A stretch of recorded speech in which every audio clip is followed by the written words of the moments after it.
But luckily, because very early on, I'm like, hey, man, can't we use this? Do we need to do this? Like, I was the CEO that needed to be able to get it built. So luckily, he was adamant enough to say, look, if you have an outage, if you have an arc flash in this equipment, if you have this going on, kill somebody, you're going to jail and your business is done. So luckily, we listened to that and built to those higher standards, and then that transcended. So our site in Goose Bay that we took over, one wing of it is hot aisle, cold aisle, loud, noisy fans. 2 properties over, luckily there's no properties on that side, but 2 properties over, they can hear our noise. But by the time we engineered our wing, we built everything inside. We actually built a tower where the fans are in the ceiling, pressurizing the attic of this old army bunker. And that basically was the first Hestia, because it's the same technology we're using in the smaller scale. But we were building that first to mitigate noise from neighbors, then to look at, well, if we eliminate the fans on a megawatt, that's 40 more miners that can mine. So your power usage efficiency can go way up if you're actually eliminating fans. And then Hestia basically piggybacked on that technology to be able to build these micro data centers that 65 decibels from a meter away from this unit with 21 watts miners. And anybody who's ran a watts miner, they've heard the Ric Flair woo.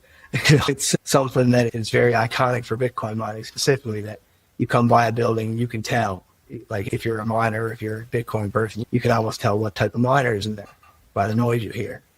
Our unit, unless you're actually digging into the unit, you don't know that it's anything but an air handling. And so that, I mean, that's a crucial change to mining for local people running this in their house. And so you guys basically remove the miner fans and then are deploying a central exhaust fan effectively. Is that the case? Is that? Yeah, that's pretty much it. It's not really much of a secret sauce there. It's use the right fan, not the fan. An axial fan doesn't have a lot of laminar flow, for instance. It's not super efficient. And back when I said, don't re-engineer the miner, let's build a Bitcoin mine, he was right. It was something that came to us later. And if you can move air efficiently, we can attain 10 to 15% overclock on air. But when people have to go to hydro or immersion to be able to do that, use the right equipment, and you can save all that infrastructure and still get the same type of overclock and stability. So a lot of what we've been doing now is profile management, et cetera, so that you can take one of our small units, our 3 kilowatt, 7 kilowatt units. They don't necessarily have to be ducted. So in a higher price power area where you only want to mine while you need the heat, you can have it actually ramp down so it'll get more efficient, follow its profile down so that it uses less power, gets better watt per terahash to heat your space. If you're in a place where you want to mine maximum Bitcoin, you duct it, you set it up on the automated system so it only dumps heat in when it needs it. So even similar to us picking S7s over the S9s, today, if I was buying miners, it'd be an S19 XP. I wouldn't look at 21s really, because what's the point in paying so much more for a little bit better efficiency? So the miners in our Hestias, same idea. If you want to maximize your Bitcoin mining, you don't care about the efficiency so much. You ramp it up as much as you can and dump the heat out. If you do, if you're in a higher price area, 6 cents, 8 cents, etc., you ramp them down, you underclock and get the heat that you need or the space that you need. So a lot of what we've done with our app is basically giving user control where you want to mine Bitcoin, you don't quite understand it. An immersion system is really not for you if it's your first setup. Hydro, maybe, but depending on your cold climate, etc., you got a lot of risk of freeze-ups. So these units that we sell, you can buy it with the miners included. You plug it into a regular 50 amp outlet or a 60 amp, depending on the size. Scan the QR code on the unit, add it to your Wi-Fi, put your wallet in, and away it goes. 2 weeks later, you're like, holy crap, I'm making all kinds of money. So I'm going to buy one S21. User open it, put your miner in. The app picks up what kind of miner is in it, upgrades to the right firmware, put your wallet in, you're back mining again. So the idea for that is to be very user-friendly, because being in a small community and building this project, I get a lot of people, friends, family, even strangers. Hey, how do I mine Bitcoin? Okay, do you have an hour? Let me get a whiteboard out. It's something that in a grocery store or anywhere at all, when I'm talking about this, it basically comes from that. We made it as simple as we can for somebody to mine, actually mine. You can pull it. You won't. It's not like a pickaxe, which I also love. I think it's really the whole idea of bringing Bitcoin back to the masses. But our units in places where you need heat, 3,000 watts, 7,000 watts, 10,000 watts.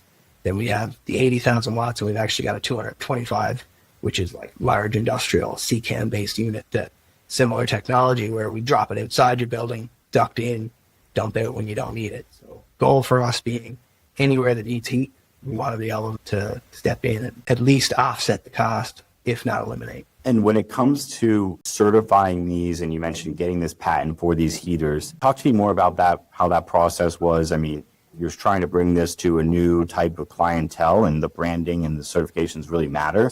How was that, and what does that process even look like when it comes to certifying a machine you're not even making, in the sense that you're not making the ASIC, but you're then putting it in another device and then trying to certify the whole device and sell it as a one enclosure? Yeah, so a lot of that came from the engineering side, and where, like I mentioned, he was engineering for perfection in the iron mining industry, et cetera. So a lot of that went into the development, a few iterations back and forth with the inspector to basically understand what was going on. The unit actually ships with no miners in it. It's all CSA certified cables and whatnot. You can pick what you want to put in it.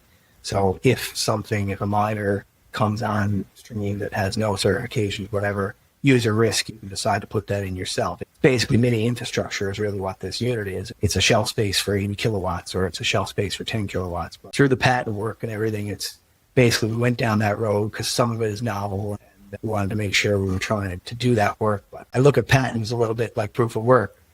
It's really, you show that you did that work. Am I going after people for trying to use our designs? Probably not, because our industry is all about finding innovation and being able to do things. We're building these units based on ASICs that somebody else built.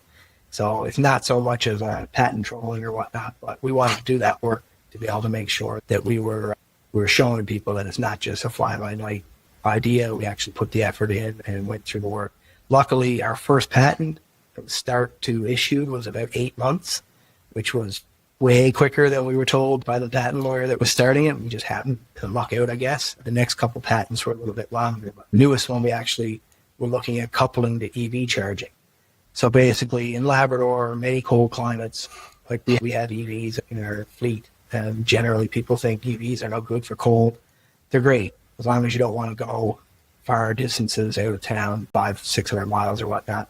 Even that you can do with the chargers on the way, but you get to a charger in the middle of Labrador, say for Churchill Falls, and the charger's out of service because it's snowed in. Now you're stuck. So we can heat the charging area, and we don't care if anybody ever charges, because we'll ramp our equipment down when you plug in to be able to match the load that you need, and then we'll ramp back up when you drive away. So the proliferation of charging network is one of those chicken and egg scenarios where nobody's buying EVs because there's no charging network. Nobody's building charging networks because there's nobody using the charging network. So we don't care if you charge. We'll mine whatever we can mine. You'll pay more per kilowatt hour to charge on a fast charger than we can mine even with an S21 or something really efficient. So we'll happily stop mining for that hour for you to charge.